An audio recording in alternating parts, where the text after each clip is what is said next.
हर हर महादेव। देखी जा सब केहू अपना कर्म के खाला। ये बात हम रौरा के पहले ही बता देतनी और एकर प्रमाणित करके भी रौरा के कथा के माध्यम से हम बतावे जातनी। रौरा सभी कथा के बिल्कुल ध्यान से सुनी जा। कथा में भक्ति, कर्म, भाग्य ये तीनों जुड़ल बा और कथा यही चलते ये बहुत ही समझ और बूझ वाला बा। ये चलते रौरा सभे कथा के शुरू से अंत तक सुनी जा और देखी जा कि प्रभु की कृपा कैसे बरसेला। देखी जा ये कथा बा कि एगो राजा रहन, उनकर 3 गो बेटी रही सन। तीनों बेटी बहुत ही सुंदर रही सन और जौन महारानी रही वो तीनों के बहुत लाड प्यार से पलली। लाड प्यार राजा और रानी दोनों मिलके करस जा और हर एक चीज़ के ध्यान रखस जा। एक दिन के बात भइल कि राजा खुशी खुशी अपन तीनों बेटी से प्रश्न कैले कि हे बेटी सब, तोहन जानी बताओ जा कि केकर कर्म के तोहन जानी खालू जा, के तोहन जाना के भाग्य विधाता हम। तब ऊपर जौन बड़की रही कली के हम तो बाबूजी रौरे कर्म से खाइना, रौरे हमरा के खियाइना, रौरे हमार भाग्य विधाता हैं। दूसरकी भी ये बात कलस पर तीसरकी जौन छोटकी रहे वो भगवान शिव के परम भक्त रहे और वो कर्म, भाग्य और विधाता के बहुत बढ़िया से जानत रहे। ये चलते वो कलश कि हे पिताजी, हम अपना कर्म के खाइना, हमरा के देवे वाला शिव गुरु हमें, हम शिव गुरु हमरा के देले, हमरा किस्मत में देले, हम कर्म करीना, भाग्य हमार साथ देला, तब जाके हमरा खाना मिलेला। अब ये पर राजा आग बबूला हो गए, कहतने हई देख ना, खातिया हमारा राज्य में रहतिया और हमरे से विरोध, भला ई कैसे संभव हो सकता। ये चलते वो जौन राजा रहन कहले कि अच्छा ई बात बा, तब तोहरा के सबक सिखाही के पड़ी। और ये तरी करके वही दिन से ओकर लाड प्यार बहुत कम होखे लागल। दोनों के बहुत ज़्यादा मानस, बाकी एकरा के छुटकी के बहुत कम मानस। ए पर ई जौन रानी रही वो बार बार राजा के कहस कि अरे महाराज, बच्चा हिय, बच्चा अगर गलत बोलियो दिलस तो माई बाबू के फर्ज ना है कि बच्चा के संगे रोष प्रकट कई, क्रोध प्रकट कई। रौरा ई बताई कि आपन संतान से रौरा रुष्ट कैसे हो सकतनी। बेटी राउर हिय और रौरा ओकरा के कैसे छोड़ सकतनी। वो कहले कि ना, ये बहुत ज़्यादा चलाक बिया, एकरा के चलाकी के फल हमरा देवही के पड़ी। और ये चलते राजा ओकरा के तरह तरह के यातना देवे लगले और करत करावत यानी कि जवान हो गए स तीनों। जब जवान हो गए स तो समय साथ दिलस और मंत्री के कहले, आदेश देने कि हई दोनों हमार मझली और बड़की खातिर खूब सुंदर बर राजकुमार खोज के ले आवा और हई छोटकी खातिर कोनो भिखारी खोज के ले आ। भिखारी चाहिए और वो भिखारी ही के संगे एकर बियाह करे के बा। देखा तनी कि एकर शिव गुरु कब तक खियावतने, का खियावतने और कैसे ही रहतिया। ये राज्य में रह के महारानी बन के रहतिया तो ये समझतिया कि हम अपना कर्म के खातनी और ये बात के सबक एकरा के देही के पड़ी। मंत्री भी समझौले, कहले कि अरे बच्चा हिया और बच्चन के बात के ही राजन अपना ना लेवल जाला। गुरु भी समझौले कि शिव गुरु से तू कभी द्वेष मत करा। शिव गुरु के भक्त बहुत आत्मविश्वासी होले, वो विश्वास से भक्ति करेले और उनकर विश्वास ही शिव गुरु के सबसे बड़ धन है। शिव गुरु ओकर हरदम रक्षा करेले। राजा ये बात पर कहले कि देखा तनी कि कैसे रक्षा करता ने। और ए तरीके करके दोनों के तब खूब बढ़िया राजकुमार से विवाह हो गई। एकर एगो कोढ़ी और बेकार मने भिखारी से, फाटल चिटल पहने वाला से विवाह हो गई। विवाह हो गई एकरा के डोली का एकर सिर्फ हाथ धरा के राजा एकरा के विदा कर देने। ये बेचारी गांव के बहरी एगो झोपड़ी लगा के रहे लागल।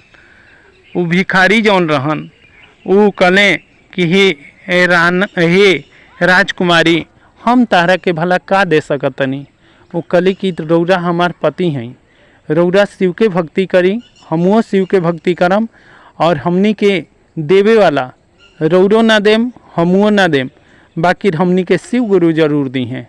ये चलते रौरा कौनो चीज़ के चिंता मत करी, अपन शिव गुरु के नाम जपी, उनकर कीर्तन करें, और हमनी के शिव गुरु खुद पर खुद सब चीज़ ले आके दी हैं। शिव गुरु ये चीज़ पर ओकरा लड़की पर बहुत ज़्यादा खुश भइले और माता पार्वती के कहले कि हे पार्वती, एकर कार्यभार, एकर खाना पीना से रहना से लेके सब तारा जी में बा। हे गणेश, तू एकरा घर में रिद्धि सिद्धि प्रदान कर, और ये तरीके करके पूरा परिवार के लगा देले बेटी के पीछे, और ये तरह प्रभु पीछे पीछे हर एक कोई घूमे लागल। और एकरा भजन के सिवा दोनों प्राणी बैठ के भगवान भोलेनाथ के एगो माटी ले आके शिवलिंग बना के और खूब बढ़िया पूजा करे लगली सन वही झोपड़ी में। और सावन के दिन आइल, सावन में 16 सोमवारी, 4 जौन सावन के सोमवारी होला, सावन के सोमवारी कैलस। और यहू तरह वो 16 सोमवारी से लेके त्रयोदशी से लेके प्रदोष से लेके जितना शिव व्रत रहे वो सब व्रत अनुष्ठान करे, रोज शिवमाला के जाप करे। और ये तरीके करके जब शिव जी ओकरा ऊपर सहाय भइले और वो झोपड़ी में भगवान शिव गुरु के कृपा भइल और माता सीधे वो झोपड़ी में प्रकट भइली और प्रकट होके कली की ही बेटी, तू हम देखा तनी कि बहुत दिन से दुखी बाड़ू। वो कली कि हे माई, रौरा के हैं? तब वो बुढ़िया माई कली कि हम तहार भाग्य विधाता हैं, तू जेकरा के हाथ पकड़ ले बड़ू हम उनकर अर्धांगिनी हैं। तब वो कली कि हे माता, शायद रौरा माता गौरा हैं, माता पार्वती हैं। हे माता, हमार अचल सुहाग बनौले रखी और अचल सुहाग बनौले रखें और आपन कृपा कबू हमरा माथा पर से न हटाएं। माता जी कली कि जब प्रभु ना हटाई हैं तो हम के यहाँ हटावे वाला, और जब तारा पर शिव के कृपा बा तो केहू भी तारा के कुछ भी ना कर सकता। और ये तरीके करके माता कली की ही बेटी, तू कौनो चीज़ की चिंता मत कर, शिव गुरु तहार साथे बाने, उहे हमनी के ड्यूटी लगौले बाने, सब परिवार हमनी के तारा साथे बानी जा, तारा कौनो चीज़ के कष्ट ना होगी। और तू भजन कीर्तन और भक्ति में कभी भी कमी मत करी। वो कली कि माता, हमनी दोनों प्राणी के जान चल जाओ, बाकी भगवान के हमनी के भक्ति ना छोड़ सकत नहीं जा। यही खातिर तो हम अपन पिता से विरोध कैनी और शिव गुरु के अपनौनी, ये तरीके करके। और दूसरा तरफ वो दोनों राजकुमारी के जौन राजकुमार से विवाह भई रहे, वो का भइल कि जब सावन आयल तब दोनों जना के राज्य पर दुश्मन आक्रमण कर देलस और आक्रमण करके पूरा राज्य ओहन जना के छीन लेलस और दर दर के भिखारी बना देलस सब दुश्मन मिल के। और दोनों बेटी दर दर के भीख मांगे लगली जा वो राज्य में और पूरा राजपाट छीन लेलस। और इन्हें माता का काम कैली कि राते राती छोटकी के पूरा महल बना देली, और वो ऐसन विचित्र महल रहे और उनका के ऐसन खजाना देली कली कि वो पूरा तू जीवन भर एकरा में तू खात रह, जीवन भर दूसरा के बाँटत रह, दूसरा के खियावत रह, दूसरा के व्रत त्यौहार सब चीज़ कर, तब तहार एक भी अन्न के दाना खत्म ना होई, तहार एक भी धन के ई जौन तिजोरी बा खत्म ना होई, तारा घरे कुबेर के खजाना रही। ये तरह माता वरदान दे के चल गेली, रिद्धि सिद्धि उनका घरे आ गेली और गणपति तक खुद उनका घरे विराजमान रहन और ये तरह करके पूरा परिवार उनकर देख रेख में लग गई। अब इन्हें राजा के ऊपर भी दुश्मन हमला कर देना सा और राजा के भी राजपाट सब छीना गई, राजा भी दर दर के भिखारी हो गए। अब ये जब कुछ दिना के बाद इनकर महल जब तैयार हो गई, तब महल तैयार हो गई, तब ये कहली अपन पति के माता से इतनी विनती कैली कि ही माता हमारे कोढ़ी पति के हमार स्वस्थ कर दी। और देखते देखते गणपति महाराज और माता पार्वती की कृपा से वो खूब सुंदर राजकुमार बन गए। और जब राजकुमार बन गए, दूसरा दिना सवेरे होते ही वो राजकुमारी जौन छोटकी रही वो अपन पिता के लगे चिट्ठी लिख के भेजली कि जाई उनका के और उनकर सर्व परिवार के खाना पर बुला ले आई। अब ये तरह करके खाना पर उनके के नत बुलाइम, उनका राज्य के जतना लोग बा सबके खाना पर बुलाइम और सबके ई कहलवा भेजी कि जे केहू भी हमारा घरे खाना खाए आई, उस सोना के कटोरी, सोना के चम्मच, सोना के थरिया ओकरा के दियाई। ये तरह करके 10 गांव 20 गांव जतना वो गांव के लोग रहे सब केहू निमंत्रण पर आवे खातिर स्वीकार कर लेलस। इजा तक कि राजा भी स्वीकार कर ले कि इतना बड़ा राजा कहाँ से आ गई। और ये तरह करके वो कहले कि हे राजकुमार रौरा के हैं, वो कहले कि महाराज रौरा चली और रौरा खुद देख लेम कि हम के हैं और के रौरा के निमंत्रण देले बा। राजा कहले कि अब तो हम भिखारी बन गल बनी, हमरा के केहू कैसे बुला सकता।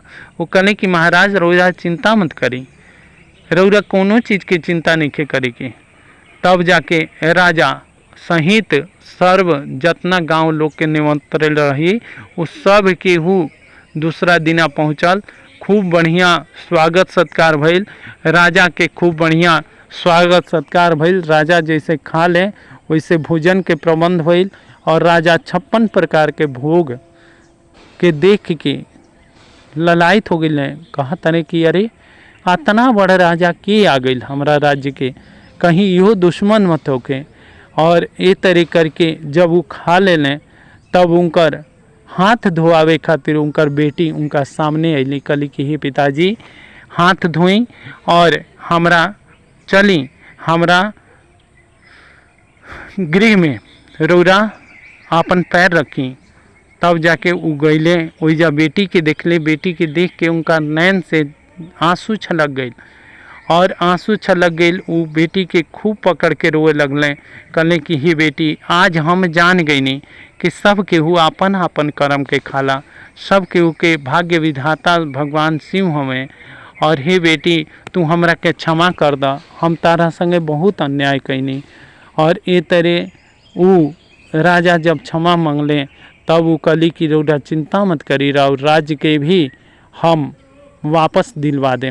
और ये तरह करके भगवान गणेश जी से, गणेश जी रौरा के एक बात कहल भुला गए नहीं, गणेश जी ओइजा भाई के रूप में उनका ड्यूटी लगा रहे, भाई बन के और उनकर ओइजा घर में विराजमान रहन।